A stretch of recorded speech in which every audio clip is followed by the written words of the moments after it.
நான் நல்லவன் இல்லை. யாரு கேட்டா? அவருக்கு தெரியுமா நீ நல்லவன் இல்லைன்னு சொல்லிட்டு? நல்லவன் இல்லைன்னு ஆண்டவருக்கு தெரியுமா?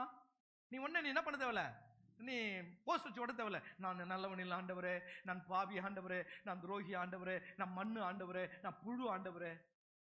அதெல்லாம் அப்பப்பா இயேசு அறிவதற்கு முன்னால, என் இயேசு அறிந்து கொண்ட பிறகு அவருடைய ஜீவன் உனக்குள் வந்திருக்கிறது, அவருடைய வித்து உனக்குள் இருக்கிறது, நீ பிள்ளையாக்கப்பட்டிருக்கிற. இப்ப என்ன சொல்லணும்? நீ என்ன சொல்லணும்? பிள்ளை வந்திருக்கிறம்பா, உன் பிள்ளை வந்திருக்கிறம்பா, உன் பிள்ளை வந்திருக்கிறம்பா, ரத்தத்தால் கழுவப்பட்ட நீதிமான் வந்திருக்கிறம்பா. ஆமென். இப்ப உலகத்தை சொல்லணும், இயேசு ரத்தத்தால் கழுவப்பட்ட நீதிமான் நான் வந்திருக்கேன்னு சொல்லணும். அப்படிதான் சொல்லணும். ஆமென்.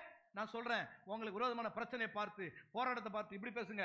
கர்த்தருடைய நீதிமானாகிய நான், கர்த்தருடைய பிள்ளையாகிய நான், கர்த்தருடைய வித்துவாகிய நான் வந்திருக்கிறேன். எனக்கு முன்பதாக நீ அடங்க வேண்டும் வியாதியே, எனக்கு முன்பதாக மந்திர சூனியங்கள் அடங்க வேண்டும், எனக்கு முன்பதாக எல்லா தரித்திரமும் கஷ்டங்களும் கீழ்ப்படிந்து ஆக வேண்டும். இது தேவ பிள்ளையின் உத்தரவு.